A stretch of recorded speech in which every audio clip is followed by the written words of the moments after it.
উনি প্রথম আমাকে বলেছিলেন যে দেখো তোমার বাচ্চা যদি অটিস্টিক হয় তাহলে সে অটিস্টিকই থাকবে, সে তোমার আমার মতো হয়ে যাবে না, মানে it's a way of life. হ্যাঁ একদম, তুমি একটা স্টেট অফ মাইন্ডে আছো, সে একটা আলাদা স্টেট অফ মাইন্ডে আছে। একটা জলের গ্লাসই থাকবে, সে কখনোই থালা হতে পারে না কি বাটি হতে পারে না, ঠিক আছে? তাকে তার ওই স্টেট অফ মাইন্ডটা থেকে সরানোও যাবে না। চেঞ্জগুলো কোথায় করবে? বা একটা বাচ্চার যখন মাস্টারবেশন হচ্ছে, সে সেই জায়গাটাকে কি করবে? সে কি চেপে রাখবে? অনেক কি করবে? মা বাবা হয়তো বলছেন, তারা হয়তো জানেন না সেই সময়টা, তারা হয়তো না এরকম করো না, এবার করো না বললেই তো ওর এই বোধ আসবে না যে আমি করব না, আমাকে করতে হবে, কিন্তু কিভাবে করবে? আর্জ আছে, একটা ফিজিক্যাল আর্জ আছে অবশ্যই। আপনার আমার যেমন আর্জ, প্রত্যেকের যেমন আর্জ থাকে, হ্যাঁ সেই আর্জটাকে তো আগে মেটাতে হবে। তা করব না বললে সেই এনার্জিটা অন্যদিকে ডাইভার্ট হবে।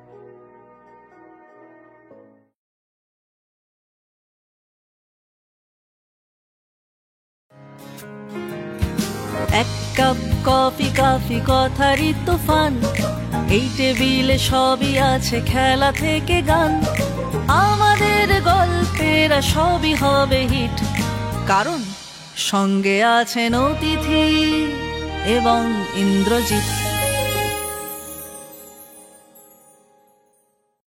আমরা হয়তো মাই নেম ইজ খান সে সিনেমাটা দেখেছি, আমরা তারে জামিন পার দেখেছি। মুদ্রা গল্পটা আমাদের মধ্যে অনেকে থাকেন, অনেক বাচ্চা যারা ক্রমশ বড় হবেন, যারা ডিফারেন্টলি এবলড, যাদের জীবনটা হয়তো আমাদের মতো নয়, একটু অন্যরকম, গল্পের অন্য একটা দিক শোনায়। একজন অত্যন্ত পরিচিত মুখ আছেন সোশ্যাল মিডিয়ায়, আমাদের মতোই খেয়ে বেড়ান, তার জীবনেরও একটা অন্য দিক আছে। যখন এই দুটো দিককে মেলানো হয় তখন কি হয়? শুভ্র বন্দ্যোপাধ্যায়, অন্তরা বন্দ্যোপাধ্যায় জিপসিবং, শুভ্র জিপসিবং চ্যানেলটি চালায়, তাদের সন্তান হচ্ছেন অটিস্টিক। সেই অটিজমের গল্প, তাদের জীবনটা কেমন, সেই আলোচনাটা বা সেই কথাবার্তাটা এবার এবং ইন্দ্রজিৎ। অন্তরা, একটা কথা বলো, তোমাকে দিয়েই প্রথম একটা বাজে প্রশ্নটা শুরু করি। আমরা প্রত্যেকে চাই যে আমাদের ছেলে যেন ছোটই থাকে, একদম আমরা প্রত্যেকে এটা, যে আমি আজ অব্দি আমার ছেলে ধরো 8-এ পড়ে, আমি খুব মিস করি ওর এই ছোটবেলাটা, ছোটবেলার ওই খেলা, হাম করে দৌড়ে আসছে। তোমাদের এখনো হয়তো তোমাদের ছেলে বয়সটা অতটা ম্যাচিওর হয়নি, কিংবা সে অন্যভাবে পৃথিবীটাকে দেখছে, কেমন লাগে? এক কথায় বলতে গেলে ভালোই লাগে। ওর সারল্য, সততা, ওর ম্যাচুরিটির কোথাও কিছুটা কম, কোথাও কিছুটা বেশি, এই জিনিসটা কিন্তু আমি ওভারঅল এনজয় করি।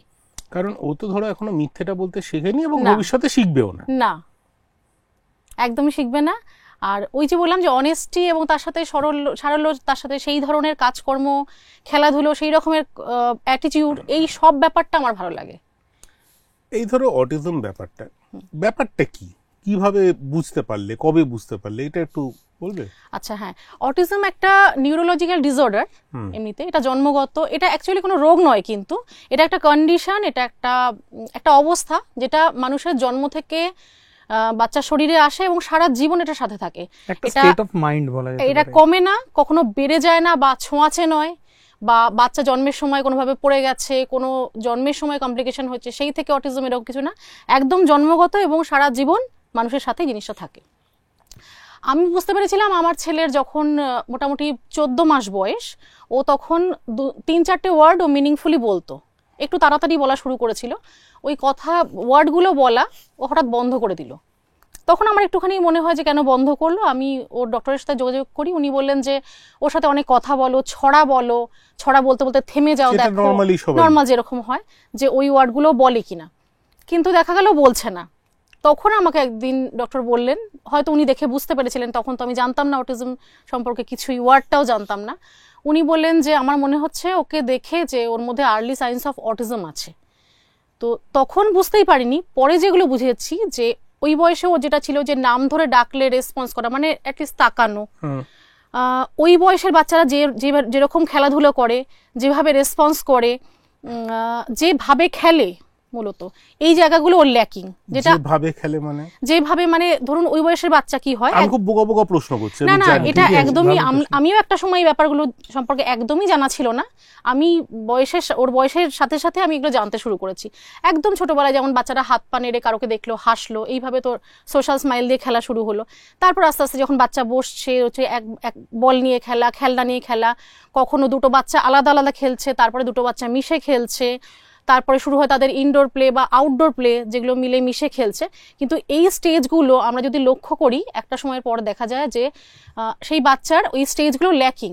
অটিজমের বাচ্চাদের ক্ষেত্রে ওরা বয়স অনুযায়ী পরপর যে খেলাগুলো আসে, যে বোধগুলো আসে, সেইগুলো ওদের মধ্যে ক্লিয়ারলি আসে না, কোথাও কিছুটা গ্যাপ থাকে।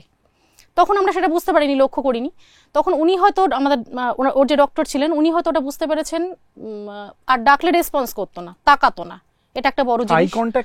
আই কন্ট্যাক্ট ছিল কিন্তু কম, তুলনামূলকভাবে অনেকটা কম। আর খেলাধুলোর যেগুলো বললাম, খেলাধুলার স্টেজগুলো কিছুটা গ্যাপ ছিল তার মধ্যে। কথা বলা, ওই বয়সের বাচ্চারা মিনিংফুলি বেশ কিছু কথা বলে, সেখানে কথা বলার জায়গাটাও ওর বন্ধ হয়ে গেছিল আস্তে আস্তে, মানে 3-4টে ওয়ার্ড থেকে একদম বলা বন্ধ করে দিল। তখন উনি আমাকে বললেন অটিজমের কথা। আমি প্রথম তখন অটিজম ওয়ার্ডটা সম্পর্কে জানি। তারপর আস্তে আস্তে যখন দেখলাম যে না ওর কথা আসছে না, তখন স্পিচ থেরাপিস্টের সাথে যোগাযোগ করতে বললেন। আমরা করলাম, স্পিচ থেরাপি করেছিলাম, করে সামান্য উন্নতি হয়েছিল, খুব একটা কিছু হয়নি ওর ক্ষেত্রে, অনেকের ক্ষেত্রে হয়। এবং তারপর আমরা আস্তে আস্তে অন্য ডক্টর নিউরোলজিস্টের সাথে যোগাযোগ করি, এবং তারা যেরকমভাবে আমাদের গাইডলাইন্স দিয়েছেন সেই মতো আমরা স্পেশাল এডুকেশনের ব্যবস্থা করি, সাইকিয়াট্রিস্টের কাছে যাই, সেই মতো ওর স্পেশাল এডুকেশন শুরু হয়। তার সাথে স্পিচ থেরাপি, অকুপেশনাল থেরাপি এগুলো চলতে থাকে। এইভাবেই এতগুলো বছর কেটেছে। আপনারা হয়তো ভাবছেন যে শুভ্র, যার ফুড ব্লগ আমরা সবাই দেখি, আমরা দুজন একই জায়গায় খেয়ে বেড়াই, ঘুরে বেড়াই, হঠাৎ তাদের সঙ্গে আমি এবং ইন্দ্রজিতে এই অটিজম, স্পিচ থেরাপি এইসব নিয়ে কেন কথা বলছি। যে জিনিসটা হয়তো আপনারা অনেকে জানেন না, শুভ্রর কিছু ভিডিও শুভ্র দেখিয়েছিল, সেগুলো বহু আগে, এবং যেটা হয়তো সব জায়গায় বাড়ির ব্যাপার তো আমরা সবসময় বলে বেড়াই না। শুভ্র এবং অন্তরা, তাদের যে সন্তান, সে অটিস্টিক টু বি এক্স্যাক্ট। অটিজমটা যেহেতু রোগ নয়, সেহেতু আমি অটিস্টিক পেশেন্ট বলছি না, কিন্তু সে অটিস্টিক। এবং যারা দেখছেন তারা হয়তো অনেকে এই অটিজম ব্যাপারটাকে বোঝেন না। আমিও একটা সময় বুঝতাম না, আমার মনে হতো ওর তো বুদ্ধি বাড়েনি, বয়স বাড়েনি, হাফ পাগল, এইরকম কিছু হার্শ শব্দ আমরা ব্যবহার করতাম। আজকে যেখানে শুভ্র একটা অত্যন্ত পরিচিত চেহারা, অন্তরা একটা স্কুল চালাচ্ছে স্পেশালি এবলড বাচ্চাদের জন্য, আজকে আমরা এবং ইন্দ্রজিতে এই টপিকটা নিয়ে আলোচনা করছি, ক্যামেরার অন্য দিকটা। তো অন্তরা তারপরে মানে কিভাবে এগোলো জীবনটা? তোমরা তো ধরো একটা সময় গিয়ে 4-5 বছর 6 বছর বয়সে বুঝতে পারলে। এবার মানে আমি যেটা বুঝতে চাইছি রাদার, বাচ্চা বড় করাটা কিভাবে হলো? বড় তো বড়র মতো হলো, তার পড়াশুনো কিভাবে এগোয়, খেলাধুলো কিভাবে এগোয়, তারা নিজেদের মতো করে কমিউনিকেট করে লোকের সঙ্গে, হয়তো সেটা আমাদের সঙ্গে কিছু ক্ষেত্রে মেলে, কিছু ক্ষেত্রে মেলে না, সেটা কিভাবে হয়? আমি যখন ওই 2-2.5 বছর বয়সে মোটামুটি ওর অটিজম এবং তার ফিচার্সগুলো সম্পর্কে আমি যখন অ্যাওয়্যার হয়ে গেলাম, তখন আমরা যোগাযোগ করলাম অটিজম সোসাইটি ওয়েস্ট বেঙ্গল। এখানে অ্যাকচুয়ালি আমরা গিয়েছিলাম ডক্টর জয়রঞ্জন রামের কাছে। তো ডক্টর জয়রঞ্জন রাম, যিনি আর কি অ্যাপোলো আছেন, হ্যাঁ, উনি আমার খুব ব্যক্তিগত পরিচিত, খুব স্নেহ করেন। তো ডক্টর রাম আমাদেরকে বলেছিলেন যে দেখো, এটা 3 বছরের আগে কিছু বোঝা যায় না। আর তখন অ্যাজ এ পেরেন্ট আমাদের যেটা মনে হতো কি, যে বাচ্চারা কবে আমাদের মতো হবে, কবে কথাটা বলতে পারবে, খুব স্বাভাবিক এটা হতো। তো উনি প্রথম আমাকে বলেছিলেন যে দেখো, তোমার বাচ্চা যদি অটিস্টিক হয় তাহলে সে অটিস্টিকই থাকবে, সে তোমার আমার মতো হয়ে যাবে না। মানে it's a way of life. হ্যাঁ, একদম, তুমি একটা স্টেট অফ মাইন্ডে আছো, সে একটা আলাদা স্টেট অফ মাইন্ডে আছে। একটা জলের গ্লাসই থাকবে, সে কখনোই থালা হতে পারে না, কি বাটি হতে পারে না, ঠিক আছে? তাকে তার ওই স্টেট অফ মাইন্ডটা থেকে সরানোও যাবে না। এবারে তার কিছু, যেহেতু হিউম্যান মাইন্ড, তার কিছু বিহেভিয়ার থাকবে, তার বয়স অনুযায়ী শারীরবৃত্তীয় চেঞ্জের সাথে যেগুলো আসবে, সেই সমস্ত বিহেভিয়ারগুলোকে তোমরা কন্ট্রোল করতে পারো। এবং যদি কিছু স্পিচ আসে, কমিউনিকেশনের মাধ্যম তো অনেক রকম হয়, আরও ভালো বলতে পারবে, যেটা আমরা স্পিচ বলে জানি। এছাড়া পেক্সের মাধ্যমে কমিউনিকেশন হয়। বলছে স্পিচ যদি না আসে তাহলে পেক্সের মাধ্যমে। পেক্সের পুরো ব্যাপারটা বলো তাহলে, বুঝতে পারবো কি জিনিস, ওটা একটু বুঝিয়ে বল, মানে আমি অতটা তো আইডিয়া নেই আমাদের। পেক্স বলতে বোঝায় picture exchange communication system. Picture exchange communication system মানে একটা অল্টারনেটিভ ওয়ে অফ কমিউনিকেশন। কি রকম? মানে আমি যদি কথা বলতে না পারি, অনেক মানুষ তো আছেন কথা বলতে পারেন না, তারা কি তাহলে কমিউনিকেশন বন্ধ রাখেন? সেটা তো নয়। আমরা জেনারেলি কি হয়, ধরুন আমাদের মতো মানুষরা, আমার যদি কোনো কারণে কথা বলা বন্ধ হয়ে যায়, আমি ইশারায় কারোকে ডেকে যেটা চাইছি আমি ইশারা করে বোঝাবো, আকারে ইঙ্গিতে বোঝাবো। কিন্তু এই অটিজমের মানুষদের ক্ষেত্রে কি হয়, ওদের ওই কমিউনিকেশনের জায়গাটা বা এই ইশারা ইঙ্গিতের এই জায়গাগুলো ওদের ইম্পেয়ার্ড থাকে, মানে ওরা সঠিকভাবে এক্সপ্রেস করতে পারে না। অটিজম ব্যাপারটা কি? Is it a lack of expression? কমিউনিকেশনের সমস্যা, প্রথম কমিউনিকেশনের সমস্যা, প্রপারলি কমিউনিকেট করতে পারছে না ওরা। যেটা বলতে চাইছে ওদের যদি না শেখানো হয় তাহলে ওরা জানবে না যে আমি কিভাবে কমিউনিকেট করব। তো সেগুলোর বিভিন্ন ওয়ে আছে। একটা তো সাইন ল্যাঙ্গুয়েজ, অনেকে আছে যারা সাইন ল্যাঙ্গুয়েজের মাধ্যমে কমিউনিকেট করেন। এছাড়া আছে পেক্স, যেটা বললাম পিকচার এক্সচেঞ্জ কমিউনিকেশন সিস্টেম, ছবির মাধ্যমে আমি বোঝাচ্ছি যে আমি কি চাইছি, কিছু ওয়ার্ডে বোঝাচ্ছি, অনেকে আছে সেন্টেন্সও কমপ্লিট করে বোঝাতে পারেন যে ছবির মাধ্যমে। ছবি মানে অনেকগুলো কার্ডস থাকে সেরকম কিছু। হ্যাঁ, আমি বেড়াতে যেতে চাই, আমি এখন আইসক্রিম খেতে চাই, এটা আমি ছবির মাধ্যমে ওকে শেখাতে পারবো যে আমাকে আইসক্রিম দাও। এটার কোনো একটা স্পেসিফিক উপায় আছে? হ্যাঁ, উপায় আছে। এটাকে স্পেশাল এডুকেশনের মধ্যে আসে। এছাড়া বিভিন্ন অ্যাপস আছে, ইদানিংকালে অনেকে অনেক অ্যাপ ব্যবহার করেন, যেটা মানে যথেষ্ট সহজে বাচ্চা এবং বড়রা কমিউনিকেট করতে পারেন যে সে সেই মুহূর্তে কি চাইছে। তো আমরা প্রথমে কি হয়, আমরা যেটা পেয়েছিলাম, আমরা পেরেন্ট ট্রেনিং পেয়েছিলাম। হ্যাঁ, আমরা ডক্টর রামের কাছে কথা বলে আমরা গিয়েছিলাম নিমহ্যান্সে, national institute of mental health and neurosciences, ওটা ব্যাঙ্গালোরে। তো নিমহ্যান্স থেকে আমাদেরকে এখানে অটিজম সোসাইটি অফ ওয়েস্ট বেঙ্গলের কথা বলা হয়েছিল, কারণ সবার আগে পেরেন্টকে আগে বুঝতে হবে তার সন্তানকে। পেরেন্ট এই অটিজম বাচ্চাদের নিয়ে যে জার্নিটা থ্রু আউট দ্য লাইফ, মানে পেরেন্টের লাইফ পর্যন্ত, সেটা একটা হোলসাম জার্নি। মানে সেখানে বাচ্চাটিকে বোঝার জন্য তার পেরেন্টকে আছে, তার যারা স্পেশাল এডুকেটর সেই টিচারদের আছে, এবং কখনো কখনো ডাক্তার এবং মানে সাইকিয়াট্রিস্টদেরও দরকার আছে ব্যাপারটা। তো সবার আগে তার পেরেন্টকে বুঝতে হবে যে অটিজম ব্যাপারটা কি, আমার ছেলেটা এরকম কেন, আমার ছেলেটার এবিলিটি কতখানি, যে থেরাপিগুলো নিলে, স্পিচ থেরাপি, অকুপেশনাল থেরাপি, অনেক রকমের অকুপেশনাল থেরাপিও, অনেক রকমের সেন্সারি ইস্যুস থাকে বাচ্চাদের, বিভিন্ন রকমের সেন্সারি সমস্যা থাকে, চুল কাটার সমস্যা, দাঁত ব্রাশ করার সমস্যা, অনেক রকমের মোটর ফাংশনিং এর সমস্যা থাকে। যেমন বুঝলাম না সেন্সারি সমস্যা মানে, বুঝলাম না সেন্সারি সমস্যাগুলো মানে যেটা আমাদের বলা হয়, সরি আমি এগুলো না, এগুলো নতুন টার্ম, আমরাও জানতাম না কিচ্ছু যে সময়টা আমরা শুনেছিলাম। যেটা আমরা বলি যে উত্তেজনায় সাড়া দেওয়া। আমাদের কোনো জিনিস, আমাদের রোজকার লাইফে হয়তো কোনো জিনিস আমাদেরকে উত্তেজনা খুব সামান্যই দিচ্ছে, কোনোটা হয়তো অনেক বেশি দিচ্ছে, মানে চিমটি কাটলে সরে যায়। হ্যাঁ, আমার যে চুল কাটা হচ্ছে, আমার কিছু অসুবিধা হচ্ছে না, হয়তো আমি ভয় পাচ্ছি যে আমার কাঁচিটা লেগে যাবে কিনা, ছোটবেলায় সবার আমি বসে আছি বা হাঁটছি চলছি, কোনো জায়গা হয়তো উঁচু নিচু হচ্ছে, আমাকে হয়তো কোনো জায়গায় জাম্প করে কোনো কিছু টাচ করতে হচ্ছে, বা উঁচু নিচু রাস্তা দিয়ে যাচ্ছি। এছাড়া আর কিছু, আমার জামার যে ট্যাগটা রয়েছে সেটা হয়তো আমার একটু অস্বস্তি হচ্ছে, কিন্তু আমি ম্যানেজ করে নিচ্ছি। কিন্তু ওদের ক্ষেত্রে কি হয়, ওদের ক্ষেত্রে এই জিনিসগুলোই ওদের ক্ষেত্রে বিরাট বড় বড় সমস্যা হয়ে যায়। কারোর ক্ষেত্রে হয়তো খাবার চিবিয়ে খাওয়া, সব রকমের খাবার চিবিয়ে খাওয়া, এটাও একটা বড় সমস্যা। তো এইগুলো বিভিন্ন সমস্যাগুলোকে কিছুটা ম্যানেজ করা যায় অকুপেশনাল থেরাপির মাধ্যমে। সেটা এক্সপার্টরা বলে দেন, যার যেরকম সমস্যা সেই অনুযায়ী বাচ্চাদেরকে থেরাপি দেওয়া হয়। এবং এটার মাধ্যমে কি হয়, সেন্সারি ইস্যুস যেটা আমি বলছিলাম, যে এই ওদের যে উত্তেজনা, বিভিন্ন অস্বস্তি, সমস্যা, এইগুলো কিছুটা তো কমে এবং ডেইলি লাইফটা অনেকটা ইজিয়ার হয়, যেটাকে তুমি বলছিলে মোটর ফাংশনাল ইস্যুস। আমার ছেলে যেমন অনেকদিন পর্যন্ত বোতলের ছিপি এরকম ভাবে খুলতে জানতো, কিন্তু এই যে ফাংশনটা ঘুরিয়ে বন্ধ করা সেটাও জানতো না। এই মানে হাতের এই ফাংশনটা ওর কাছে ইজি ছিল, কিন্তু হাতের এই ফাংশনটা ওর কাছে ইজি ছিল না। মানে যে জিনিসগুলো নিয়ে আমরা রিয়েল লাইফে হয়তো ভাবি না, আমরা অন্যকে দেখে শিখে যাই। যেমন একটা জলের গ্লাস জল শুদ্ধ, তাই সেটা তুলতে আমার যতটা প্রেসার লাগবে, এটা ফাঁকা গ্লাস তুলতে কম লাগবে। হ্যাঁ, কিন্তু ওদের কাছে এই জিনিসগুলো খুব কঠিন হয়ে যায়। এই যে এখানে একটা বড় আলো জ্বলছে, সেই আলোটা ওর কাছে হয়তো এমন কোনো সেন্সারি জিনিস তৈরি করছে যেটা ওর অ্যাংজাইটির জন্ম দিচ্ছে, যার জন্য ওর বিহেভিয়ার আসে। এই জিনিসগুলো সব রিলেটেড, মানে ওর সেন্সেসগুলোকে, ওর অনুভূতিগুলোকে এমনভাবে হয়তো ব্যাপারটা হিট করছে, যার জন্য এমন কিছু, যেমন আমি একটা অচেনা জায়গায় এসেছি, একা বসে আছি, কিছু করার নেই, আমি হয়তো আমার পাটা নাড়াচ্ছি, ঠিক আছে, বা হয়তো একটু আঙুল মটকালাম, এরকম করলে আমরা সবাই করি, এটা সবাই করি, নর্মাল বিহেভিয়ার।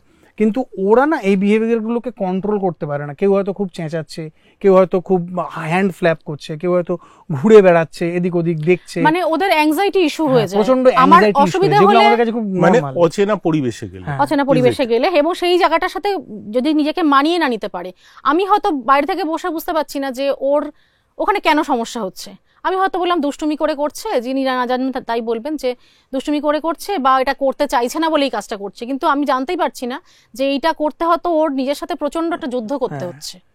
কেউ হয়তো এইটা বললো দুটো হচ্ছে চড় লাগিয়ে সমস্যার দিলাম ও জায়গাটা। ঠিক হয়ে বসে যাবে, কিন্তু এটা হয় না। মানে আমি যদি আমার ছেলেকে নিয়ে কোথাও যাই, যেখানে যাব সেই জায়গার আমি বেশ কিছু ছবি, যদি পাবলিক জায়গা হয় আমি নেট ঘেঁটে বেশ কিছু ছবি ডাউনলোড করি, ছবি ঘেঁটে তাকে 3-4 দিন ধরে আগে থেকে দেখায়, একটা স্টোরি তৈরি করা বলে এটাকে। মানে আমি হয়তো একটা বিয়ে বাড়ি যাচ্ছি, হয়তো হতে পারে আমার বাচ্চার খুব আলোতে অসুবিধে হয়, প্রচুর লোকজনের মধ্যে সমস্যা হয়, ভিড়ভাট্টাতে, যেগুলো ওদের জেনারেলি হয় আর এবং কি, এটা কি পারসন টু পারসন ভ্যারি করে? হ্যাঁ। ভ্যারি করে, সবার যে সবটা সবকিছুতে থাকবে হবে না। এরকম নাও হতে পারে। এটাকে আমরা সোশ্যাল এবং স্টোরি, হয়ও না। সোশ্যাল স্টোরি বলি। আমি ছবির মাধ্যমে ওকে একটা গল্পের মতো করে বলবো যে আমি কোথায় যাচ্ছি, কবে যাচ্ছি, আমার সাথে কে কে যাচ্ছে এবং সেই জায়গাটার পরিবেশটা কিরকম হতে পারে। ও ছবিতে দেখে নিল, মানে এগুলো সব প্রেডিকশন আর কি ওর জন্যে। যেমন আমি বলি কথাটা যে আমি হয়তো খুব অঙ্ক ভয় পাই, আজকে কেউ সকালবেলা উঠেই আমাকে বললো তোমাকে আজকে অঙ্ক পরীক্ষা দিতে যেতে হবে, আমার কোনো প্রিপারেশন নেই, তখন আমার যেরকম অবস্থা হবে আচ্ছা, ওর কাছে অবস্থাটা ওই রকম। ও মানে ও হয়তো জানতেই পারলো না যে ওখানে কতটা আলো হবে, কত লোকের ভিড় হবে, কতটা চিৎকার হবে, সেখানে বসে খেতে পারবো কি পারবো না।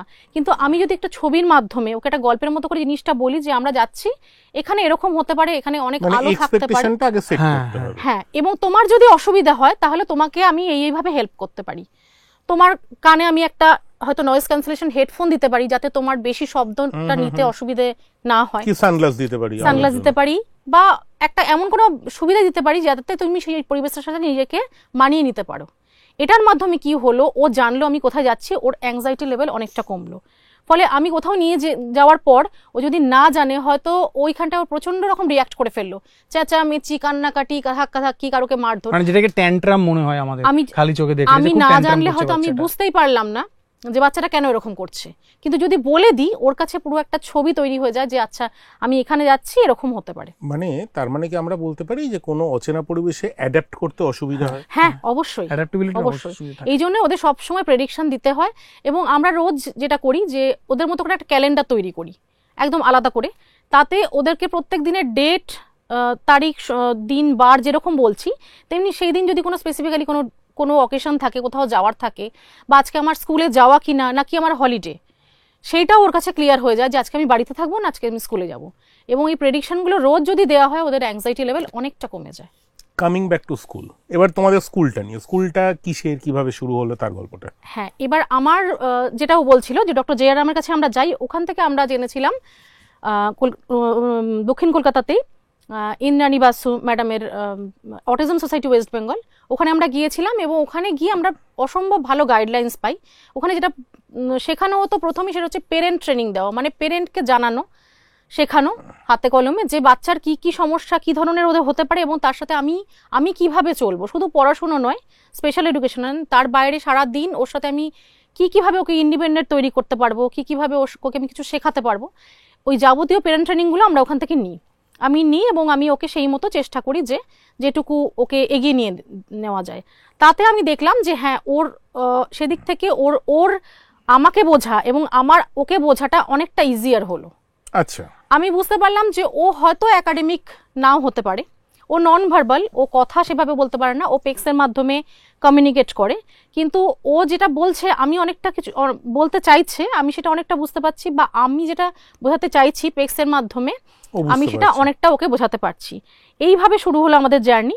ওখানকার যখন পেরেন্ট ট্রেনিং সমস্ত কমপ্লিট হলো, এবার স্কুলিং এর সময় আসলো, তখন আমি ভেবে দেখলাম যে আমি বারাসাতে থাকি, বারাসাত থেকে দক্ষিণ কলকাতা রোজ যাওয়া আসা, অনেকটা সময়, অনেকটা রাস্তার ব্যাপার।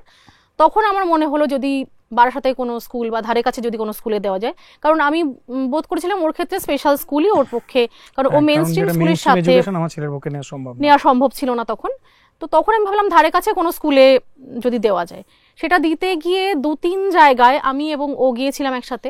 আমরা সেখানে কোথাও হয়তো 3-4 দিন বা কোথাও 7 দিন গিয়ে দেখেছি যে সেখানে একটা ভয়াবহ এক্সপিরিয়েন্স হয়েছে। তখন বারাসাতে কিছু ছিল না, দুটো জায়গা ছিল, সেরকম কিছু ছিল না। আর আমরা যে ট্রেনিংটা পেয়েছিলাম, যেভাবে আমরা আমাদের বাচ্চাকে করছিলাম, সেই সব কিছু ওখানে মেনে টেনে চলার কিছু হতো না। আর একটা জিনিস যেটা আমি বলতে চাইবো, যে যখন একটা স্পেশাল স্কুল, সেই স্পেশাল স্কুলের যেটা ব্যাপার থাকে না, প্রথমত টিচার্স একটা এরকম ধারণা থাকে যে এই বাচ্চাকে যে কেউ হ্যান্ডেল করতে পারে, একটু সময় কাটাতে চাইলাম, একটু ওই তো বসে 4টে ছবি আঁকানো, কি একটু এই খেলা ওই খেলা, যে কিন্তু এটা নয়। স্পেশাল এডুকেশন একটা ডিফারেন্ট ফিল্ড, এবং এর জন্য বিএড ডিএড এডুকেশন হয়, RCI registration আরসিআই এর certificate রেজিস্ট্রেশন লাগে, রিহ্যাবিলিটেশন কাউন্সিল অফ ইন্ডিয়া তার একটা রেজিস্ট্রেশন নাম্বার হয়, সেই রেজিস্ট্রেশন ছাড়া এবং বিএড ডিএড ডিগ্রি ছাড়া কেউ স্পেশাল এডুকেটর হতে পারেন না, এবং স্পেশাল এডুকেটর ছাড়া কোনো স্কুল চলতে পারে না। বারাসাতে ওই সময় খুব কম ছিল না বললেই চলে। তো আমাদের একটা খুব ভয়াবহ এক্সপিরিয়েন্স হয়েছিল। আমার ছেলে সেই স্কুলটা থেকে বেরিয়ে কলোনি মোড়, বারাসাতের একটা খুব জনবহুল জায়গা, সেই কলোনি মোড়ে চলে গিয়েছিল। ও খালি পায়ে পেছনে দৌড়িয়েছিল ছেলেকে ধরার জন্য। তো সেইটা থেকে আমার একটা এক্সপিরিয়েন্স হয়েছে, এটা তো একটা ভয়াবহ ব্যাপার, এই যে কোনো দিন যা ইচ্ছে হতে পারে। তো তখন আমার এক বন্ধু, ওদের সহপাঠী ডক্টর সুভাষ দাস আর ওর স্ত্রী শ্রীমতী রিমা ঘোষ দাস, ওরা মিলে আমাদেরকে অ্যাপ্রোচ করে যে আমরা নিজেরা একটা কিছু করি, এমন একটা কিছু যেখানে অ্যাটলিস্ট এই বাচ্চাগুলোদের সেই প্ল্যাটফর্মটা দেওয়া যাবে, একটা সিকিওর প্ল্যাটফর্ম, এবং সেইটুকু দেওয়া যাবে যে যেইটুকুতে মানে আমরা চাইছি, আমরা যেভাবে, যেহেতু আমরা পেরেন্ট, আমরা ফিল করতে পারি ব্যাপারটা, মানে জিনিসটা কতটা। যেমন অনেক থেরাপি সেন্টারেও আমি দেখেছি, বেশ কিছু জায়গায় থেরাপিস্ট বলছেন বসছিল না, একটু কানটা মুলে দিলাম, একটা চড় কষালাম, বসে গেছে, এরকমটা হয়, কিন্তু আমরা কখনো এগুলোটা করিনি। এই ব্যাপারটা হচ্ছে ব্যাপার। যেমন ক্লোজ ডোর থেরাপি আমরা কোনোদিনও করিনি। আমরা আমাদের এখানে সবসময় যখনই থেরাপি হয়, আমরা পেরেন্ট থাকেন, থেরাপিস্ট থাকেন, বাচ্চা থাকেন, মানে একটা থেরাপি সেন্টারের ভেতরে ঢুকে বাচ্চার সাথে থেরাপিস্টের কি হচ্ছে না হচ্ছে সেগুলো আগে কেউ জানতে পারতো না, আমরাও যেরকম অনেক ফিল করেছি। তো এইভাবেই আমাদের স্কুলটা চালু হয় 2017 সালের 1 জুন। তখন 2টি বাচ্চা ছিল, একটি আমার ছেলে আর আরেকটি ছেলে। তো আজ 7 বছর হয়ে গেল। এখনো বন্ধুত্ব টিকে আছে তাদের? হ্যাঁ, বন্ধুত্ব এখনো ঠিকই আছে। কত বড় সে বাচ্চাটা? 14 বছর। না বাবাই না, উনি আর একটু ভুল কথা বলছেন। 16 বছর মতো। ও, আমার ছেলের বয়সই 14, একই বয়সী। বাবাইও 15 বছরেরই।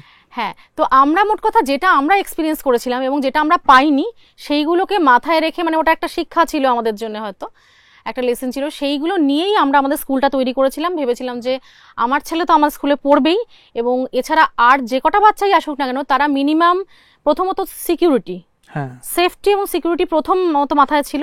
তাছাড়া হাইজিন বজায় থাকবে, যেন মিনিমাম হাইজিনটুকু রাখতে পারি। তার সাথে আমরা টিচার অ্যাপয়েন্ট করলাম যারা প্রত্যেকে ট্রেন্ড টিচার, আরসিআই সার্টিফিকেশন করা। আমরা এবিএ পদ্ধতিতে মূলত কাজকর্ম করার চেষ্টা করি। এবিএ হচ্ছে অ্যাপ্লাইড বিহেভিয়ার অ্যানালিসিস।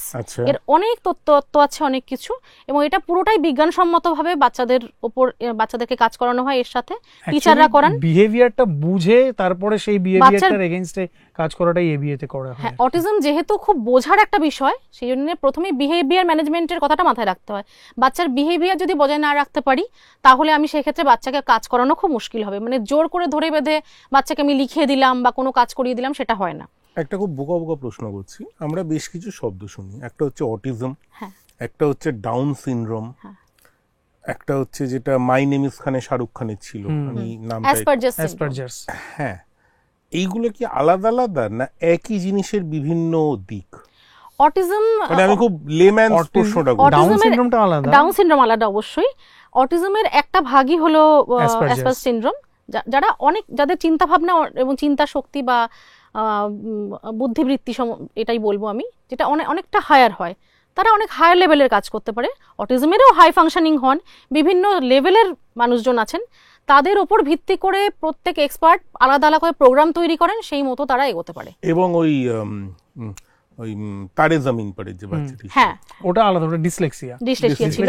সেটা হচ্ছে পড়াশোনার ক্ষেত্রে একটা সমস্যা, পড়াশোনা বোঝার ক্ষেত্রে সমস্যা, এবং ডেইলি লাইফে অ্যাক্টিভিটিজের ক্ষেত্রেও কিছু কিছু সমস্যা। এই জিনিসটা ওখানে বলেছিল যে একটা বল কোন দিক থেকে কতটা ক্যাচ করবে, যেটা আমরা ওই ডায়লগটা আমার খুব মনে আছে। একদম এটা ওদেরও হয়, যেমন আরো যেরকম হয়, এখানে বসো, এখানে বসার পরে তারপর আমরা ওখানে যাবো, এই যে মানে সেট অফ ইনস্ট্রাকশন, সেইগুলো ওরা নিতে পারে না, আস্তে আস্তে বলতে হয় ওদেরকে। হ্যাঁ, এটা হচ্ছে কি, এটা একটা এমন ক্ষমতা যেটা, এই ওয়ার্ডটাকে কি বলে, কোনটাকে, প্রোপ্রিওসেপশন।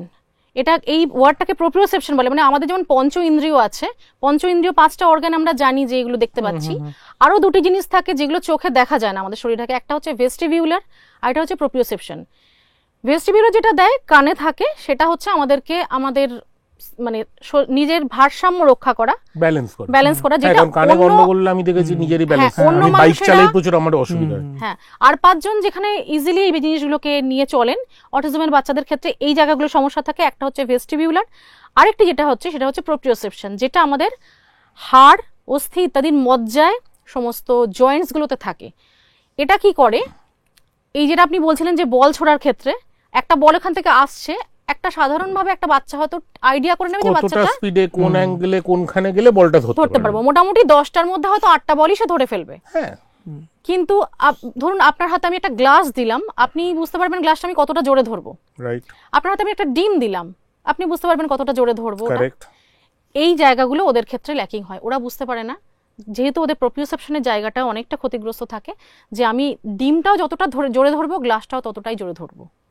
এইগুলো স্কুলে শেখানো হয়। হ্যাঁ, স্কুলে এগুলো শেখানো সেন্সরির হয়। মধ্যে, এগুলো অকুপেশনালের পার্ট হয়ে যাচ্ছে কিন্তু ব্যাপারটা। এগুলো এগুলো প্রোপ্রিওসেপশনের sensory দিক, এগুলো আমরা জেনারেলি যেটা করি, আমরা পেরেন্টদের নিয়ে কিছু থিওরি ক্লাস করি, আচ্ছা, কিছু ডিসকাশনের ক্লাস করি, মানে 1-1.5 মাসের মধ্যে একবার করি, যেটা পেরেন্টদেরকে নিয়ে আমরা এগুলো অটিজমের বিভিন্ন দিক আছে, মানে অসংখ্য দিক আছে, এই জায়গাগুলো সম্পর্কে যদি পেরেন্ট এবং বাড়ির লোক না জানেন তাহলে তাদের পক্ষে সমস্যাগুলোকে হ্যান্ডেল করা অতটা সোজা হবে না, বুঝতে পারবেন না যে কেন হচ্ছে। আমরাও যেভাবে জেনেছি আমরাও তাদেরকে এগুলো জানানোর চেষ্টা করি যে ওদের এই এই জিনিসগুলো সমস্যা থাকে, তুমি ধরো বা তুমি টানো, কেন টানছো না, এরকম বারবার আমি বললেই সেই এগুলো বললে সমস্যাটা ওরা মিটবে বুঝতেই না। পারে না। ওদেরকে আর প্র্যাকটিক্যালি এটা তোমাকে বলছি, এটা কেন টেনে দেখতে আনছো না, বারবার করে বলছি কেন করছো না, বুঝতেই পারে না ওরা। এগুলো এরকম ভাবে কমিউনিকেট করতে ওরা অভ্যস্ত নয়। একইভাবে বল ছোড়াটাও যেরকম, আমি একটা গাড়ি আসছে, আমি কত তাড়াতাড়ি গাড়িটার সামনে থেকে পাস করে গেলে আমার অ্যাক্সিডেন্ট হবে না, আমি কত তাড়াতাড়ি গেলে আমি ট্রেনটাতে উঠতে পারবো। মানে দুটো জিনিস কানেক্ট Measurement. করে, আমি একটা যাচ্ছি এবং ওদিক থেকে হ্যাঁ, আরেকটা ওগুলো ওরা কিছু। পারে এই না। মেজারমেন্টের জায়গাগুলোতে ওদের সমস্যা থাকে,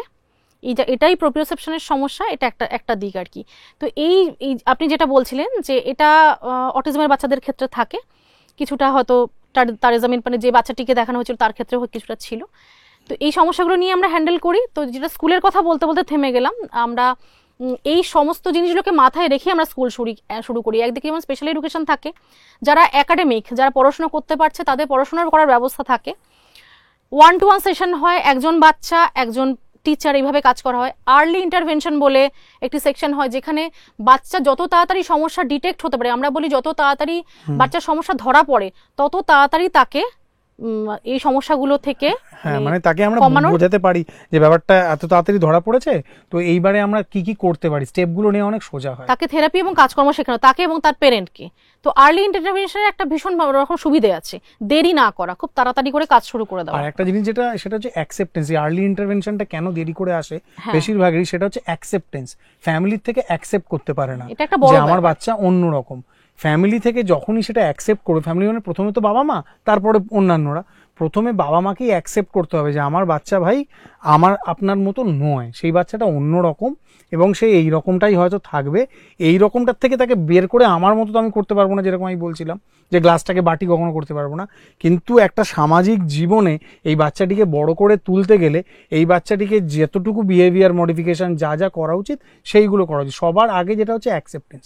যেমন ও অনেক তাড়াতাড়ি অ্যাকসেপ্ট করতে পেরেছিল, আমার ছেলের কথা বলি, আমার কিন্তু অ্যাকসেপ্টেন্স একটু দেরিতে এসেছে, এটা সত্যি কথা, স্বীকার করতে কোনো লজ্জা নেই আমার আমার খালি মনে হতো এই থেরাপিটা করালে কি ও হয়ে যাবে, এটা করলে কি ওরকম হয়ে যাবে, কোনো সার্জারি আছে, কোনো মানে আমাদের দেশের বাইরে কিছু আছে, এই জাতীয় ব্যাপার স্যাপার আমাকে কিন্তু ডক্টররা বলে দিয়েছিলেন, কিন্তু তা সত্ত্বেও আমার মাথায় এটা সবসময় কাজ করতো। ওকে বলতাম এখানে গেলে কিছু হবে, ওখানে গেলে কিছু হবে, এরকম একটা ব্যাপার ছিল।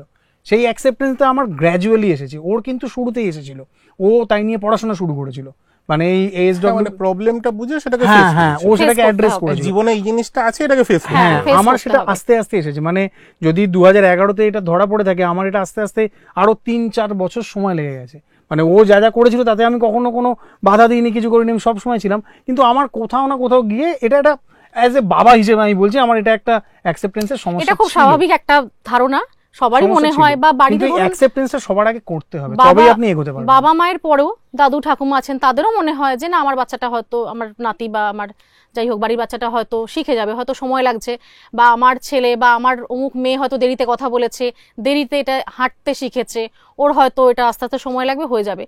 কিন্তু আসলে তা হয় না। আমাদেরকে লক্ষ্য রাখতে হয় যে বাচ্চা শুধু কথা বলাটা দেরি না, অন্য অন্য যে বিকাশগুলো আছে বাচ্চার বয়স অনুযায়ী, সেই বিকাশগুলো যেন পিছিয়ে না থাকে। যদি দেখি আমি যে আরো কোনো কোনো জায়গায় আমার মনে হচ্ছে যে আমার বাচ্চা সেই সমবয়সী অন্য বাচ্চা থেকে কোনো কোনো জায়গায় পিছিয়ে, তাহলে আমাকে দেরি না করে সাথে সাথে ডক্টর এবং এক্সপার্টদের সাথে প্রয়োজন হলে যোগাযোগ করতে হবে। যেমন আমাদের এই মুহূর্তে যেটা হচ্ছে, স্কুলে বেশিরভাগ বাচ্চা আসছে যারা কিন্তু হয়তো কোনো মেন স্ট্রিম স্কুলে যেত, হ্যাঁ, এটা কেউ একটা ক্লাস বড় সমস্যা। 6 থেকে ফেরত চলে আসছে।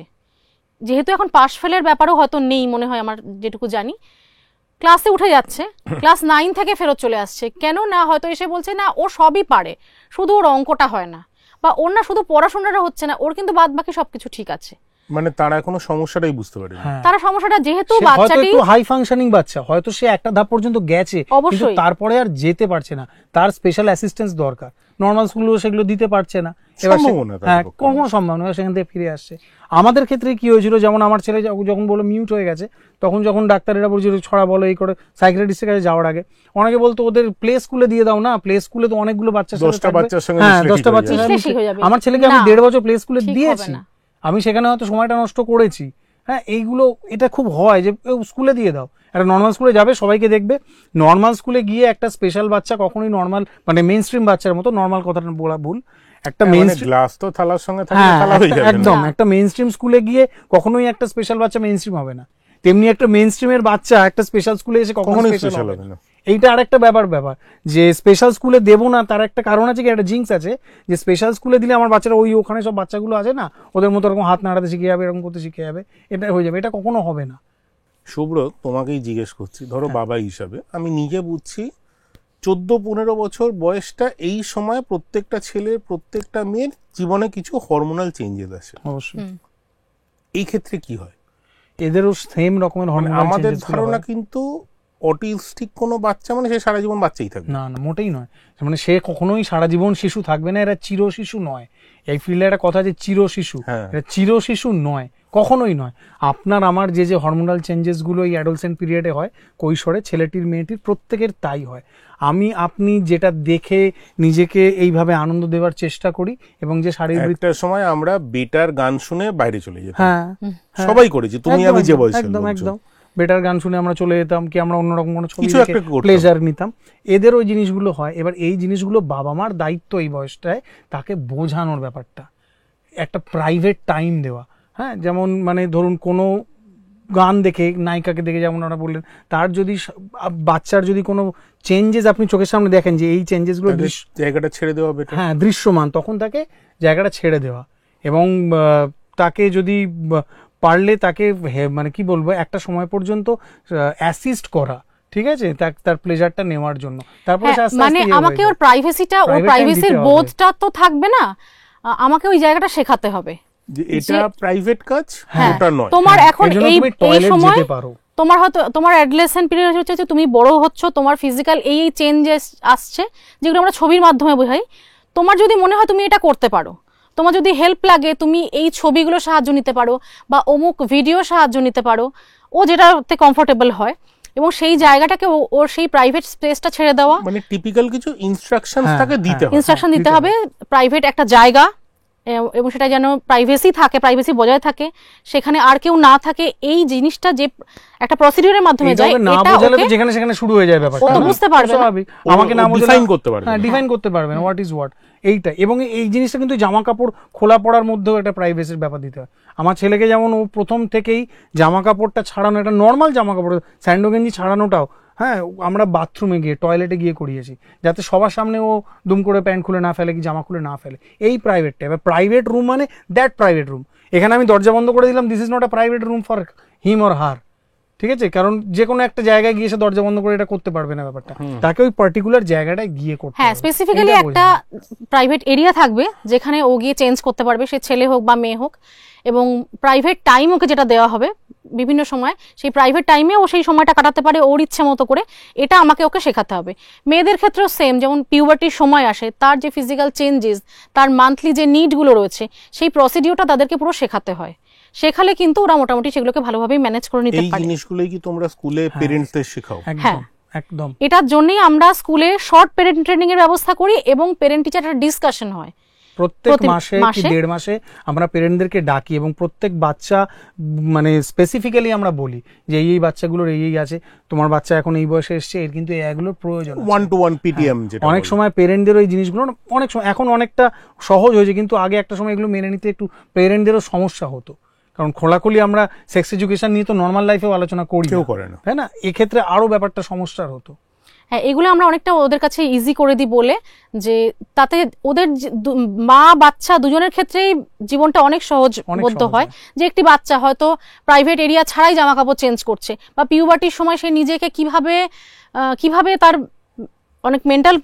অনেক জায়গাতেও সমস্যা হয়, ওদের মেন্টাল মুড সুইং হয়, সেই জায়গাগুলোর সাথে কি করে নিজেকে মানিয়ে নিয়ে চলবে, চেঞ্জগুলো কোথায় করবে, বা একটা বাচ্চার যখন মাস্টারবেশন হচ্ছে সে সেই জায়গাটাকে কি করবে, সে কি চেপে রাখবে, কি করবে, মা বাবা হয়তো বলছেন, তারা হয়তো জানেন না সেই সময়টা, তারা হয়তো না এরকম করো না, এবার করো না বললেই তো ওর এই বোধ আসবে না যে আমি করব না, আমাকে করতে হবে, কিন্তু কিভাবে করবে। আর্জ আছে, একটা ফিজিক্যাল আর্জ আছে অবশ্যই, আপনার আমার যেমন আর্জ, প্রত্যেকের যেমন আর্জ থাকে, হ্যাঁ সেই আর্জটাকে তো মেটাতে হবে। তা করবো না বললে সেই এনার্জিটা অন্যদিকে ডাইভার্ট হয়, এবং তাদের হয় সে অ্যাংজাইটির মধ্যে এসে প্রচন্ড রাগ হবে, মারধর করবে, চিৎকার চেঁচামেচি, জিনিসপত্র ছোঁড়াছুড়ি করবে, যে বিহেভিয়ারটা আমরা বুঝতে পারবো না হয়তো সেই সময়, সেই বিহেভিয়ারটা হয়তো তার ওই থেকে আসছে। বা হয়তো কেউ প্রচন্ড টিমিড হয়ে যায়, ডিপ্রেসড হয়ে যায়, হয়তো কারোর খাওয়া কমে যায়, ঘুম কমে যায়, হয়তো রাতের পর রাত ঘুম হচ্ছে না, জেগে থাকছে।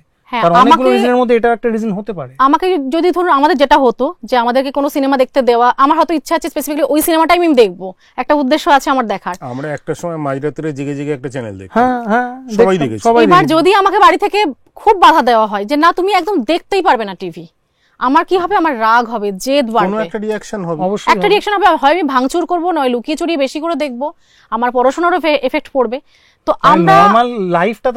আমরা ওদের ক্ষেত্রে কেন এই জিনিসটাকে আমরা দেবো না? যেভাবে এখন মানুষ অনেক সচেতন হয়েছেন, আমি হয়তো ওকে বলে দেবো হ্যাঁ তোমার প্রাইভেট টাইম এইটা, এইগুলো তুমি এই সময় তোমার প্রাইভেট টাইম কাটাতে পারো, বা আমি ওকে বুঝে ও কোন সময়টা প্রাইভেট টাইম চাইছে সেই মতো ওকে রুটিন করে দিলাম ওকে, যে এই সময় তুমি নিতে পারো, রুটিন ফলো করে খুব সুন্দর করে। এবং আমার ছেলের এখন যেরকম হচ্ছে, ওর প্রপারলি এখনো অ্যাডোলেসেন্ট পিরিয়ডটা ঠিক এসছে বলবো না, আসার দিকে রয়েছে, ওইগুলো এনজয় করছে। আমি দেখছি টিভিতে কিছু স্পেসিফিক্যালি কিছু নায়িকা, কিছু হিরোইনকে দেখছি, কিছু গান দেখছি, কিছু বিশেষ সিন দেখছি, এবং ও কিন্তু এখন আমি দেখছি যে ওর বাবাকে ওই সময়টা ঘর থেকে বের করে দিচ্ছে। হ্যাঁ, তার মানে সে বুঝে গেছে যে এটা আমার নিজস্ব। আমরা খুব হ্যাপি, ও বুঝতে পারছে যে এই সময়টা বাবার থাকার দরকার নেই, বাবাকে এটা ওকে শেখাতে হয়েছে। এই জায়গাটা আমি রাখতে পারি অবশ্যই, এগুলো খুব জরুরি জিনিস। এটা প্রত্যেক পেরেন্ট আমরা, এবং আমার মনে করি যে তাদের বাড়ির লোকদেরকেও, বাচ্চাদের বাড়ির লোকদেরও জানা দরকার যে ওরা এই জায়গাগুলোর সাথে কিভাবে মোকাবিলা করবে, এবং সেটাই আমরা আমাদের স্কুলে রেখেছি। আচ্ছা, তোমাদের স্কুলটার সম্বন্ধে কিছু বলো, স্কুলের নাম বা রেজিস্ট্রেশন কিভাবে করতে হয়? ধরো এপিসোডটা থেকে কেউ যোগাযোগ করতে চাইলো, কিভাবে করবে? আমি ডেসক্রিপশনে কন্ট্যাক্ট ডিটেলস বা ওয়েবসাইট বা মেল আইডি যা যা লাগবে দিয়ে দেবো। আচ্ছা, আমাদের স্কুলের নাম হচ্ছে পান্নাঝিল অটিজম ওয়েলফেয়ার সোসাইটি, এটা বারাসাতে। আমার পাড়ার নাম, আমার লোকালিটির নাম যেহেতু পান্নাঝিল, রেজিস্ট্রেশনের সময় বলা হয়েছিল যে একদম স্পেসিফিক্যালি জায়গার নাম দিতে হবে, সেই জন্যই পান্নাঝিল নামটা রাখা হচ্ছে। আমার বাড়িটা ওয়েস্ট বেঙ্গলের সোসাইটিজ রেজিস্ট্রেশন অ্যাক্ট দিয়ে রেজিস্টার্ড আর কি। আমাদের বাড়ি হচ্ছে রেজিস্টার্ড অফিসের অ্যাড্রেস, এবং আমরা রেন্টেড একটা জায়গাতে রেন্ট নিয়ে সেখানে স্কুল চালানো হয়। 7 বছর হলো স্কুলের, অনেকদিন হয়ে গেল। হ্যাঁ, 7 বছর হচ্ছে। আমরা 1 বছরের মধ্যে রেজিস্ট্রেশন পেয়েছি, সোসাইটি রেজিস্ট্রেশন, এবং আমাদের রিসেন্টলি 80GO আমাদের অ্যাপ্রুভড হয়ে গেছে স্কুলের, এবং এই সিস্টেমে স্কুল চলছে। কোন ক্লাস অবধি আছে? আমাদের এখানে অ্যাকচুয়ালি স্কুলিংটা ওইভাবে বোর্ড হিসেবে হয় না, স্পেশাল এডুকেশনের তো সেভাবে কোনো সিলেবাস হয় না। আমরা যেটা করি, আমরা স্পেশাল এডুকেশনটা রাখি, এবং তার সাথে যারা একাডেমিক, যারা পড়াশোনা করতে পারছে কিন্তু মেন স্ট্রিমের সাথে ওরা চালাতে পারছে না, মেনটেন করতে পারছে না, আমরা ওদেরকে এই একাডেমিকের জায়গায় হেল্প করি। মানে আমাদের এখানে মেন স্ট্রিম পড়াশোনা ক্লাস ওয়াইজ হয় না, বা বোর্ড ওয়াইজ পরীক্ষা হয় না। যারা মেন স্ট্রিম যাচ্ছে বা যেতে পারবে ভবিষ্যতে, আমাদের এখান থেকে এখনো পর্যন্ত 3 জন বাচ্চা আছে যারা এখানে স্পেশাল এডুকেশন নিতে নিতে তারা কিন্তু মেন স্ট্রিম যেতে পেরেছে, এবং আমরা খুব হ্যাপি। মানে আমাদের এখান থেকে কোনো বাচ্চা যদি মেন স্ট্রিম যেতে পারে, সেটা আমরা ভীষণ ভালো লাগবে, আমাদের খুব ভালো লাগে। এবং যখন শুনছি যে বাচ্চাটি স্কুলে যাচ্ছে, এমন হচ্ছে যে অনেক বড় হয়েও বাচ্চা হয়তো এসে স্কুলে যোগাযোগ করেছে, এবং সেই জায়গা থেকে সে মেন স্ট্রিম যেতে পারছে, সেখানে গিয়ে বসছে, কিছু কাজকর্ম করছে, এটা আমাদের জন্য খুব আনন্দের কথা। তো ওদের স্পেশাল এডুকেশন হয়, আর তার সাথে যে জায়গাগুলো ওরা মেন স্ট্রিমের সাথে মানিয়ে চলতে পারে না, সেই জায়গাগুলোকে আমরা ঘষে মেজে ওদের মতো করে ঠিক করে দিই। এইভাবেই এই সিস্টেমে চলে। আর এছাড়াও আমাদের যেরকম হয়, আর্ট অ্যান্ড ক্রাফট হয়, থেরাপিগুলো হয়, মানে স্পিচ থেরাপি, অকুপেশনাল থেরাপি হয়, 1-to-1 সেশন হয়, এবং ভোকেশনাল ট্রেনিং হয়, যেটাতে ওরা ভবিষ্যতে কিছু কাজকর্ম শিখে। অনেক ট্রেনিং দেওয়া হয়, যেমন বিভিন্ন খাবার বানানো থেকে শুরু করে জুয়েলারি তৈরি, ব্যাগ তৈরি, তোমরা আমাকে একটা এনে দিয়েছিলে, খুব সুন্দর, হ্যাঁ মনে আছে। ব্লক প্রিন্ট করা এবং বিভিন্ন অকেশনের সময় রাখি বানায়, যেমন হ্যাঁ প্রত্যেকটা রাখি, প্রদীপ, অনুষ্ঠানে খুব ভালো মোমবাতি রাখি বানায়, ইত্যাদি প্রদীপ বিক্রি বানায়। করে এবং ওরা স্কুলের সামনে স্টল দেয় এবং কখনো হয়েছে হয়তো অনেক সেখান থেকে বিক্রি হয়েছে, আমরা ওদেরকে সামান্য কিছু টোকেন মানিও দিতে পেরেছি। এটাই আমাদেরও খুব আনন্দ এবং ওদের জন্যও খুব আনন্দ এটা। তবে আফটার এভরিথিং কখনো ভয় করে না সব সময় করে। পরে? মানে আমার নিজেরই ভয় করে যে ধরো 20-25 বছর পরে সব সময় বাচ্চাটার করে। কি হবে। তোমাদের তো অবশ্যই এটা তো একটা বিরাট ভাবতেই পারছি বড় না, প্রশ্ন। মানে সময় করে, সব সময় করে। এখন বিশ্বজুড়ে এইটা নিয়ে আমাদের মতো পেরেন্টদের মধ্যে একটাই আন্দোলন ভাবা হচ্ছে, মানে চলছে, সেটা হচ্ছে হোয়াট আফটার আস, হ্যাঁ আমাদের পরে কি হবে। দেখুন এটা তো একটা বিরাট বড় প্রশ্ন এবং এটা একজন দুজন পেরেন্ট মিলে এই ব্যাপারটার সমাধান করা যায় না। আমাকে ভাবতে হবে, এমন কোনো ব্যবস্থা করতে হবে যাতে আমি চলে যাওয়ার পরও সিস্টেমটা এমনভাবে রান করতে পারে যেখানে আমার বাচ্চা অন্তত তার রোজকার প্রয়োজনের খাবার, জল, জামা Basic কাপড়, survival। মেডিসিন, চিকিৎসা, এবং ওই লাইফস্টাইল, খেলাধুলো এবং তার যেটুকু পড়াশোনা দরকার হয় হ্যাঁ ওই সেইটুকু সে লাইফস্টাইলটা পাবে। কিন্তু খুব ইম্পর্টেন্ট, এটা কিন্তু সত্যি কথা। আমার ছেলে ছোট থেকে যে লাইফস্টাইলটা ধরো পেয়েছে, সে এসি দেখছে, হ্যাঁ সে একটা ছোট গাড়ি থেকে দেখছে। জন্ম থেকে এসি দেখছে, জন্ম থেকে গাড়ি দেখছে, তাকে তো অ্যাটলিস্ট ওইটুকু দেওয়ার মতো না রাখতে এখানে আমার একটা হবে। কথা আছে এটা যে আমার মনে হয়। আমার এটা ওর বাবা হিসেবে ওর মানে বক্তব্য, বাবারই মনে এবং হয়। যেহেতু আমি মানে আমারও পাঁচজন, মনে হয়, সব হ্যাঁ, খুব বাবারই মনে হয়। স্বাভাবিক এটা। আমি আমার মনে হয় মায়ের একটু বেশি করা হয়, একটু বোধহয় বাবাদের থেকে করা হয়, আপনি জানবেন ভালো করে। তো এই নিয়ে আমার আর আমার স্ত্রীর মধ্যে প্রচুর হয়। ও ঠিক বোঝানোর দায়িত্ব নেয়, বকানোর দায়িত্ব আমি নিই। আমাদেরও তাই যে ছেলে অনেক সময় হয় ফোন নিয়ে জেদ করে বাথরুমে ঢুকে যাচ্ছে, আমি জোর করে বললাম ফোনটা রেখে যাও, ও রাখবে, বাবা বললে কিন্তু শুনবে না। প্যাম্পারিং এর জায়গা এটা। তো যেটা বলছিলাম যে আমার মনে হয় বাচ্চাদেরকে, আমরা তো জানি যে আমাদের একসময় অন্যের হাতে বাচ্চাদের ছেড়ে যেতে হবে, সেখানে বাচ্চাটি কোথায় কতটা সুবিধে পাবে না পাবে আমরা কিন্তু ভগবানই জানি না। আমার মনে হয় বাচ্চাদেরকে আমি যেমন করেছি আমার ক্ষেত্রে, যে সব রকম পরিস্থিতির সাথে মোটামুটি মানিয়ে নিয়ে চলা উচিত। মানে আজকে আমার বাচ্চা গরম ভাত পাচ্ছে, কালকে হয়তো আমার বাচ্চার ভাতটা অতটা গরম নাও হতে পারে। আমি বাসি ভাত খাওয়াতে বলছি না, কিন্তু অতটা মানে সে মাইক্রোওয়েভ ভাত নাও হতে পারে, কিন্তু তখনই গরম বেড়ে দিল নাও হতে পারে। মোটামুটি টাটকা ভাত পেলে সে যেন খেয়ে নেয়। ও Actually, এসির এইসব কথা নিয়ে একটা বলছে, community living এর কথাবার্তা চলছে। এই জায়গাটা আমার মনে হয় Community living, হ্যাঁ, community living। that might make more sense। হ্যাঁ কমিউনিটি লিভিং এই জন্যই যাতে অনেকগুলো মানুষ একসাথে এক জায়গায় থাকতে পারেন, এবং সেখানে যেটা হয় আর কি, যে ধরুন একটা কমিউনিটির মধ্যে যদি আমি ধরি যে 80 জন সদস্য রয়েছে, সেখানে যদি 5 জন 10 জন ইনঅ্যাক্টিভও হন, বাকিরা মিলে সিস্টেমটাকে চালিয়ে নিতে পারবে, সবাই মিলে চালিয়ে নেবে। হ্যাঁ এইটা মাথায় রেখে বর্তমানে কলকাতা এবং কলকাতার বাইরে বেশ কয়েকটি কমিউনিটি লিভিং শুরু হয়েছে, যেগুলো রান করছে এখনো ভালো মতোই, যেটুকু আপডেট আছে ভালো মতোই হচ্ছে। এবং আমার ধারণা ডিসেবিলিটি এবং অটিজম বিশেষ করে যে হারে বাড়তে চলেছে, আগামী দিনে এরকম কমিউনিটি লিভিং আরো অনেক তৈরি হবে।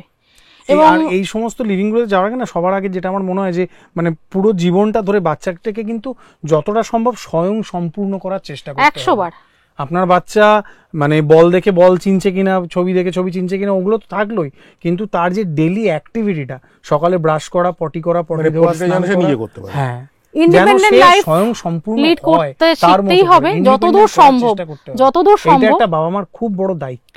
হ্যাঁ যতদূর সম্ভব সেটা করতে হবে।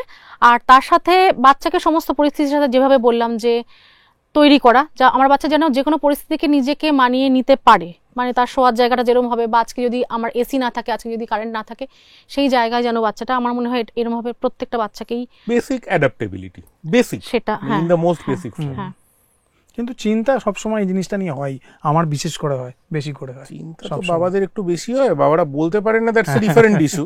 সবসময় ওটা হয়, আমার বাবারও কোনো না কোনো সময় হয়েছে, আমারও হয়েছে, আমার ছেলেরও নিশ্চয়ই হবে আশা করি। তো সেটা তো হতেই পারে। তো জানি না মানে আমরা এটা নিয়ে কি বলবো, এর কোনো সলিউশন নেই, এটা নিয়ে ভাবনা চিন্তা না চলছে। এটাতে আমার মনে হয় আমি দেখেছি কিছুটা সুফল, মনে হয় হয়তো আগামী দিনে যদি আসে খুব খুশি হব। আমার মনে হয় এখানে অটিজম বা যে কোনো ডিসেবিলিটির বাইরে, মানে যারা ডিসেবিলিটির সাথে ডাইরেক্টলি যুক্ত না, এরকম মানুষ বেশ কিছু যদি যুক্ত হন এই কমিউনিটির সাথে, এই সমস্ত কাজকর্মের সাথে, তাহলে মনে হয় এই জায়গাটা অনেকটা সুবিধে হয়।